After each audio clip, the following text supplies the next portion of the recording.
everybody, warm welcome to the class, warm welcome to Rank Plus. I hope you guys are doing amazingly fine. This side Priyal Agrawal welcoming each and everybody out there.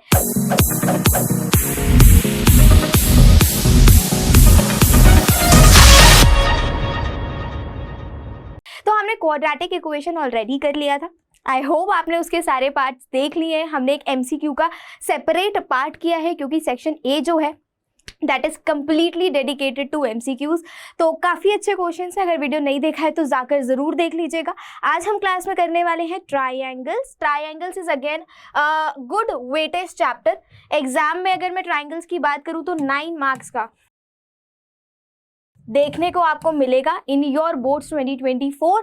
तो अब हम इसकी बात करने वाले हैं. Make sure that you guys are having a pen and a notebook ready with you all. तो इसी के साथ कुछ बच्चे ऐसे होंगे जो मुझे ऑलरेडी जानते होंगे और कुछ बच्चे ऐसे होंगे जो सोच रहे होंगे ये जो मैम यहाँ पर बकबक कर रही हैं ये कौन है, कहाँ से आई हैं, इनका नाम क्या है. ये समस्या है. So hi all my champions out there. My name is Priyal Agrawal and yes, I'm a BCA plus BEd having around 4.5 plus years of teaching experience. I have mentored around 1 lakh plus students over offline as well as online mediums.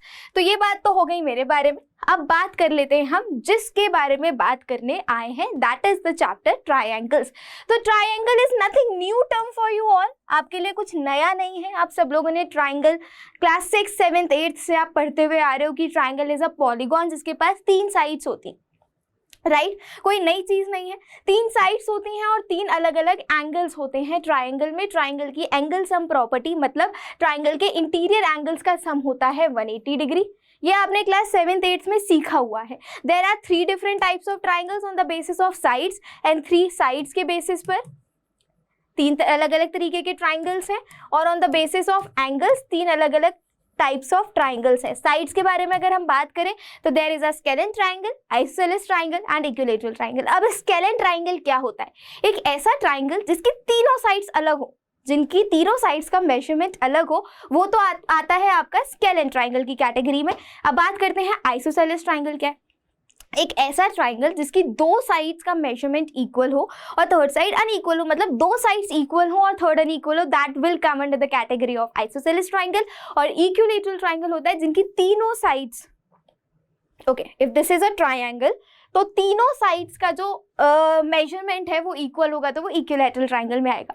अगर मैं angles के basis पे बात करूं तो there is a acute angle triangle, obtuse angle triangle and a right angle triangle. Acute angle triangle जिसमें angle 90 degree से कम हो, ऑब्ट्यूज जिसमें 90 डिग्री से ज़्यादा हो और राइट एंगल जिसपे ये ट्राइंगल जिसपे एग्जैक्ट एक 90 डिग्री का एंगल बन रहा हो, that is a right angle triangle. तो ये तो हो गया बिल्कुल basic introduction for the triangles.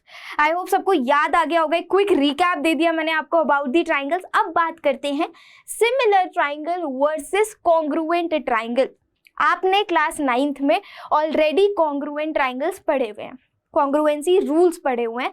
There are various criteria congruency के. RHS पढ़ा आपने, SAS पढ़ा, SSS पढ़ा, AS पढ़ा. There are various types of congruency criteria but there is a difference, a minor difference between similar and congruent.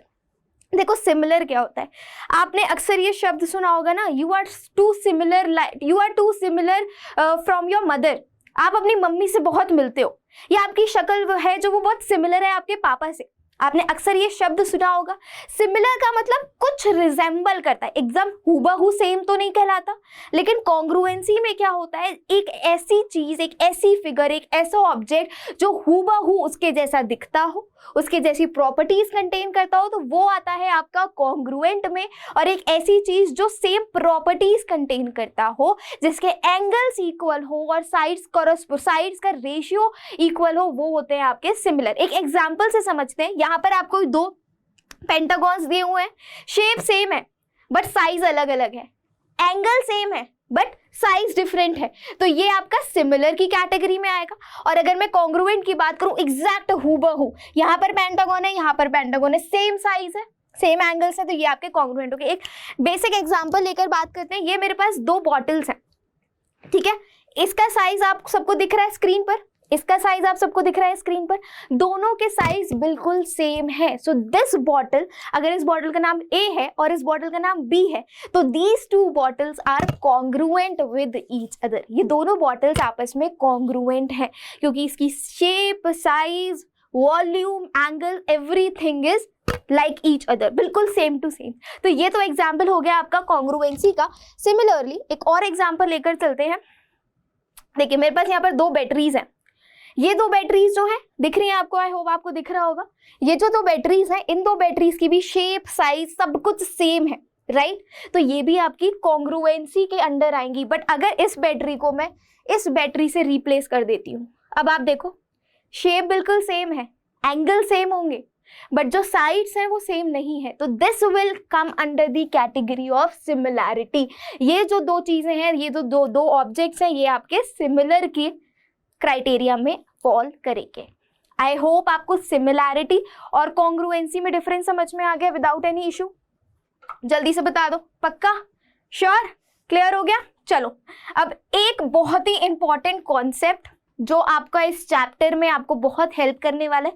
This is the basic definition. Congruent shapes are those have the same shape and the same size. Same shape और same size होता है, but similar में have the same angles and proportional sides but are of different sizes. Size different कर सकते हैं। अगर मैंने यहाँ पर एक ट्राइंगल ये बनाया और यहाँ पर एक ट्राइंगल ये बनाया, तो ये दोनों आपके सिमिलर हो सकते हैं, but these will be never congruent. ये आपके कभी भी कॉन्ग्रुएंट नहीं होंगे, क्योंकि कॉन्ग्रुएंट में हमेशा सेम शेप और सेम साइज होना मैंडेटरी है। आई होप क्लियर हो गया है। चलिए मैं समझ के चल रही हूँ, आपको क्लियर हो गया है। कोई भी दिक्कत है, कोई भी डाउट है तो आप कमेंट सेक्शन में पूछ सकते हैं। मुझे बड़ी खुशी होगी अगर आप मुझे कमेंट में अपने कंसर्न्स, अपने डाउट्स या आपको किसी भी चीज में प्रॉब्लम है वो शेयर करें। तो चलिए back to the theorem 6.1, one of the most important theorem of this chapter की काफी इंपॉर्टेंट थ्योरम है। इस थ्योरम को आपने क्लास 9th में भी पढ़ा होगा, है ना? कुछ जानी बेजानी सी लग रही है? नहीं? चलिए एक बार रीड करते हैं थ्योरम को। तो जो बच्चे सो रहे हैं जग जाओ, इस चैप्टर का एक कोर कॉन्सेप्ट मैं आपको पढ़ाने वाली हूँ। अगर ये समझ में आ गया तो क्वेश्चंस बिल्कुल एकदम पानी की तरह बहेंगे, आराम से होंगे क्वेश्चन। समझ लो ये कंसेप्ट, ये थ्योरम समझ में आ गई तो इजी है, थोड़ा सा दिमाग लगाना है। देखो क्वेश्चन क्या कहता है, if a line is drawn parallel to the one side of a triangle to intersect the other two sides in a distinct point। मतलब सबसे पहले देखो मैंने क्या बोला था, अंग्रेजी लिखी हुई है, अंग्रेजी को हम मैथ्स में कन्वर्ट करेंगे। लोग इंग्लिश को हिंदी में कन्वर्ट करते हैं, हिंदी को इंग्लिश में कन्वर्ट करते हैं। हमारे पास थोड़ा उल्टा अलग कॉन्सेप्ट है, हम इंग्लिश को मैथ्स में कन्वर्ट करते हैं। तो पहली चीज क्या कह रही है, if a line drawn parallel to the side of a triangle and intersect the other two sides is a distinct point. एक लाइन DE मैंने ड्रॉ करी parallel to the side BC, जो अदर टू साइड्स को 2 अलग अलग points पर cut कर रही है। एक पॉइंट है आपका D और एक पॉइंट है आपका E। ठीक है, ये 2 अलग अलग पॉइंट्स हैं जहां पर ये आपको कट कर रही है। सिंपल हो गई चीज। अब क्या कह रहा है question, the other two sides divided are in the same ratio. आपको प्रूव क्या करना है, to prove what you have to prove here. आपको प्रूव करना है कि ये जो बाकी की 2 साइड्स थी ये इक्वल रेशियो में डिवाइड हो रही है। तो आपको प्रूव करना है AD upon DB should be equal to AE upon EC। तो सबसे पहले तो आप क्या करोगे, यहाँ पर करोगे कंस्ट्रक्शन। मैं आप लोगों के लिए ऑलरेडी कंस्ट्रक्शन करके लेकर आई थी। देखो क्योंकि what you have to do, join B to E and D to C। आपको B to E ज्वाइन करना है एंड D to C ज्वाइन करना है। इतना क्लियर हो गया। अब आपको क्या करना है, अब आपने you have to draw EN perpendicular to AB and DM perpendicular to AC। मैंने क्या किया, देखो 2 चीजें हमने यहाँ पर करी हैं। पहले तो B को E से ज्वाइन कर लिया और C को D से ज्वाइन कर लिया। ठीक है, पहली चीज हो गई। दूसरी चीज क्या हुई, मैंने एक परपेंडिकुलर EN ड्रॉ किया ऑन द लाइन AB और फिर मैंने क्या किया, DM ड्रॉ किया on the line AC। Perpendicular draw, 2 perpendiculars draw किए। अब मैं आ जाती हूँ जो भी मेरे को प्रूव करना है। अगर मैं फाइंड आउट करूं area of triangle ADE with the base AE, तो हमें पता है एरिया ऑफ ट्राइंगल क्या होता है, half into base into height. Let's put the values. What is the base here, AD, and what is the perpendicular, AD base पे perpendicular क्या है आपका, EN है. ये तो हो गई आपकी पहली इक्वेशन. कोई दिक्कत नहीं, कोई डाउट नहीं, पक्का. चलिए फिर इसी के साथ लेट मी इरेज दिस. हाँ जी, इसी के साथ बढ़ते हैं हम हमारे सेकंड पर. एरिया ऑफ, अब मैं इसी, देखो हमने किया क्या यहाँ पर, एक ये वाला बेस कंसिडर किया, इस वाले बेस से हमने इस वाले ट्राइंगल का एरिया फाइंड आउट कर दिया. ठीक है, अब इस वाले बेस से मैं क्या करूंगी, इस वाले ट्राइंगल का एरिया कंसिडर कर लूंगी. That's it, what you have to do. ठीक है, लेट मी इरेज दिस. चलो हाँ जी, अब आ जाइए. एरिया ऑफ ट्राइंगल BDE कितना हो जाएगा, हाफ इंटू बेस क्या हो गया, BD, और आपका जो परपेंडिकुलर ड्रॉ हुआ है वो क्या था आपका, EN था. ये आपने मार्क कर लिया सेकंड इक्वेशन. इतना क्लियर हो गया, कोई दुख तकलीफ नहीं, कोई डाउट नहीं. चलिए आगे बढ़ते हैं. अब सिमिलरली हम इस ADE ट्राइंगल का एरिया निकालेंगे कंसिडरिंग द बेस AE. तो now area of triangle ADE with the base AE will be equal to half into AE into perpendicular क्या ड्रॉ हो रहा है AB पे, that is DM. इसको मार्क कर लेते हैं हम थर्ड इक्वेशन. अब हम निकालेंगे एरिया ऑफ ट्राइंगल CED का. एरिया ऑफ ट्राइंगल CED का that is what, half into base क्या है आपका CE into परपेंडिकुलर क्या था आपका, that is DM और सेम अगेन. इसको मार्क कर लेंगे फोर्थ इक्वेशन. हमारे पास टोटल 4 इक्वेशंस आ गई. अब now what you have to do, dividing equation first by second and third by fourth. तो ये कितना हो गया आपका, area of triangle ADE upon area of triangle BDE will be equal to what, half into AD into EN was the perpendicular, similarly half into BD into EN. ठीक है, पहली चीज तो आपकी ये हो गई, हाफ से मैंने हाफ उड़ा दिया, EN से आपका EN उड़ा दिया, बचा क्या, AD अपॉन BD. ठीक है, आगे बढ़ते हैं.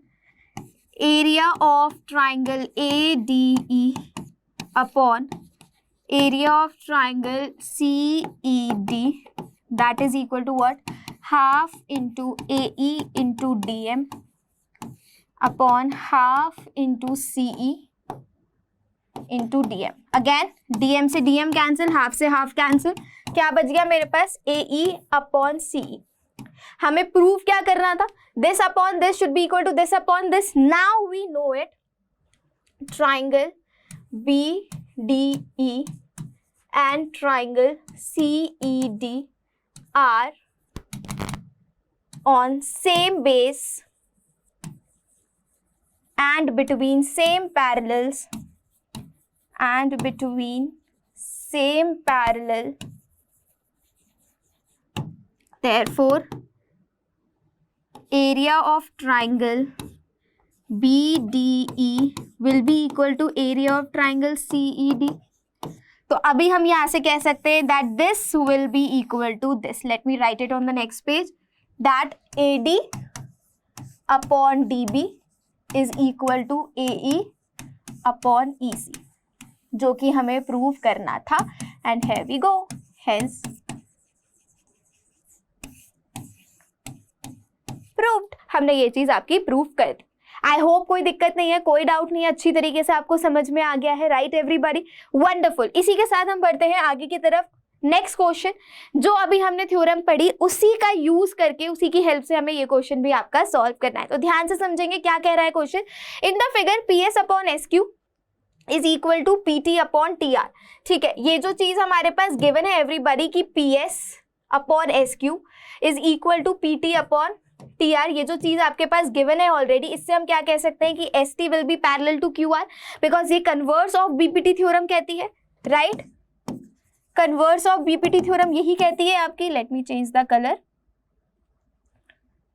तो अभी अगर मैं बात करूं PS upon SQ is equal to PT upon TR. Therefore, we can say that ST is parallel to QR. ST जो है that is parallel to QR everybody, right? कोई दिक्कत वाली बात नहीं. चलो अब इसी के साथ आगे बढ़ जाते. अभी अगर मैं बात करूं, एक और चीज गिवन है हमारे पास, that PST is equal to angle PRQ. This is already given. हमें प्रूव करना है कि ये जो आपका ट्राइंगल PQR है वो आपका आइसोसेलेस ट्राइंगल हो जाए. आपको ये चीज प्रूव करनी है. तो अगर मुझे ये पता चल गया कि ST is parallel to QR, तो ये जो एंगल S है और ये वाला जो आपका एंगल है, late me change the colour, ये वाला जो आपका एंगल है, हम इसको क्या कह सकते हैं कि this is what corresponding angles.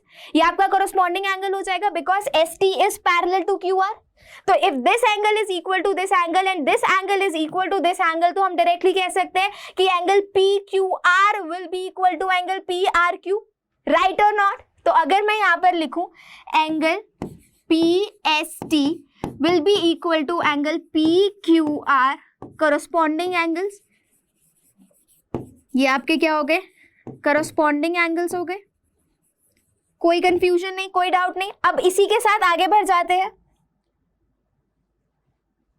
अगर मैं बात करूं कि एंगल PST इक्वल है आपका एंगल PQR के, PST इक्वल है आपका एंगल PQR के, तो ये आपका इक्वल होगा एंगल PRQ के भी. और हमने एक चीज पढ़ी थी कि आइसोसेलेस ट्राइंगल जो होते हैं उनके बेस एंगल्स भी आपस में इक्वल होते हैं एवरीबॉडी. हमने क्या पढ़ा था कि जो आइसोसेलेस ट्राइंगल होता है उनकी दो साइड्स इक्वल होती है, जो इक्वल साइड्स होती है उनके बेस एंगल्स इक्वल होते हैं. तो यहाँ पर हमने ये चीज तो प्रूव करी थी ना कि यहाँ पर बेस एंगल्स इक्वल हो रहे हैं. Hence PQ is equal to PR. Therefore, triangle PQR is an isosceles triangle. ये आपका एक isosceles triangle है. आई होप सभी को समझ में आ गया, कोई दिक्कत वाली बात नहीं, कोई डाउट वाली बात नहीं. वंडरफुल. चलो फिर इसी के साथ हम आगे बढ़ जाते हैं नेक्स्ट क्वेश्चन की तरफ. Here is the next question everybody. ध्यान से समझेंगे क्या कह रहा है question. If LM is parallel to CB, ठीक है, LM जो है वो पैरेलल है आपका CB से और LN जो है वो पैरेलल है आपका CD से. ठीक है, बहुत बढ़िया बात है. मतलब AM upon MB is equal to AL upon LC and AN upon ND is equal to AL upon LC according to the theorem. ठीक है, प्रूफ क्या करना है, AM upon AB is equal to AN upon AD. चलो बढ़िया question है, exam में देखा गया, सॉल्व करने की कोशिश करते हैं ध्यान से. माय बैड, पेन गिर गया था. चलो कोई बात नहीं, ध्यान से देखेंगे कैसे हम सॉल्व करेंगे इसको. Now according to the question we know that LM is parallel to CB, so we can write that AM upon MB. Just a minute. Okay, AM upon MB will be equal to what? AL upon LC. अगर मैं इसको reciprocate कर दूं तो कोई दिक्कत वाली बात तो नहीं है. क्यों रेसिप्रोकेट किया वो मैं आपको बताऊंगी अभी. अब मैं क्या कर रही हूं यहाँ पर, एडिंग 1 बोथ साइड्स. तो देखना मेरे को क्या मिल जाएगा अभी. MB upon AM plus 1 LC upon AL plus 1. MB plus AM upon AM is equal to LC plus AL upon AL. कोई दिक्कत नहीं, कोई डाउट नहीं. चलो अब MB प्लस AM क्या है, MB प्लस AM क्या है, दैट इज AB ओनली. लिख देते हैं यहाँ पर AB upon AM is equal to what, AC upon AL. Again मैं इसको रेसिप्रोकेट कर देती हूँ. तो अगर मैंने इसको रेसिप्रोकेट किया तो मुझे क्या मिल गया, एक सेकेंड, यहाँ पर आएगा AM, तो मुझे क्या मिल गया, AM upon AB is equal to, ये AL है, that is AL upon AC. तो इसको मैंने मार्क कर लिया एज अ फर्स्ट इक्वेशन. ये मेरी पहली इक्वेशन हो गई. ठीक है everybody, no doubt, no confusion. चलो फिर इसी के साथ आगे बढ़ते हैं. अब बात करेंगे similarly in the triangle ADC. In triangle ADC में, जहां पर LN is parallel to CD है। तो सिमिलरली लिख रही हूं मैं, बिल्कुल वैसे ही सॉल्व होगा। तो जब हमने यहाँ पर सिमिलरली लिख लिया तो हम कह सकते हैं that AN upon AD will be equal to AC upon AL, जो हमारा प्रीवियस में आ रहा था। अभी ये AC अपॉन AL यहाँ पर आ रहा है, सिमिलरली AC अपॉन AL यहाँ पर आ रहा है। तो bye first and second we can say that AM upon AB is equal to AN upon AD. Hence proved. That's it. I hope आपको ये क्वेश्चन अच्छे से समझ में आ गया होगा। One of the most important question है ये। अंडरस्टूड? चलिए, तो फिर इसी के साथ हम आगे बढ़ जाते हैं। Let's move further. Okay, next question काफी अच्छा क्वेश्चन है, इंपॉर्टेंट क्वेश्चन है। क्या कह रहा है ये क्वेश्चन, ध्यान से समझिए। The question is saying in the figure DE is parallel to, DE कहाँ है, ये रहा, DE is parallel to OQ, बहुत बढ़िया, और DF is parallel to OR, DF is parallel to OR, show that EF is parallel to OR। हमें ये show करना है कि ये वाली जो साइड है वो आपकी QR से पैरेलल हो जाए। तो अगर मैं प्रूव कर दूं कि PE upon EQ is equal to PF upon FR है, तो हम डायरेक्टली कह सकते हैं कि जो हमारी साइड है EF that will be parallel to QR without any issue, without any problem. पक्का, कोई दिक्कत नहीं है। तो चलो, बस हमें इसी क्वेश्चन को यहाँ पर सॉल्व कर देना है। तो अगर मैं बात करूं इन ट्राइंगल PQO की अगर मैं बात करूं, जिसमें ऑलरेडी चीज गिवन है that DE is parallel to OQ, DE आपकी OQ के पैरेलल है, दिस इज ऑलरेडी गिवन। तो now what you have to do everybody, अभी आपको क्या करना है, अभी आप सब देख सकते हो DE क्या है आपका। Okay, you can write it that PE upon EQ will be equal to PD upon DO, कोई इशू नहीं है। ये आपकी हो गई first equation. Similarly in triangle, अगर मैं ट्राइंगल POR के बारे में बात करूं, POR के बारे में अगर मैं बात करूं तो हम यहाँ पर लिख सकते हैं that PF upon FR will be equal to PD upon DO, this will be your second equation. तो again by using these two equation by first and second, हम यहाँ पर कह सकते हैं दैट, क्या कह सकते हैं, that PE upon EQ is equal to PD upon DO। Okay, this was already given. तो हमें जो प्रूफ करना था, जस्ट अ सेकेंड, हाँ जी, तो हम यहाँ पर आराम से लिख सकते हैं बाय फर्स्ट एंड सेकेंड, जो कि चीज हमें प्रूव करनी थी, PE upon EQ is equal to PF upon FR, that is converse of theorem 6.1। तो that means we can say, just a second everybody, I guess there is some glitch. Okay,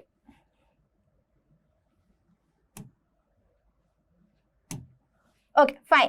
तो अभी हम यहाँ पर देख सकते हैं that PE upon EQ is equal to PF upon FR। तो therefore EF, just a minute, okay, therefore EF will be parallel to QR,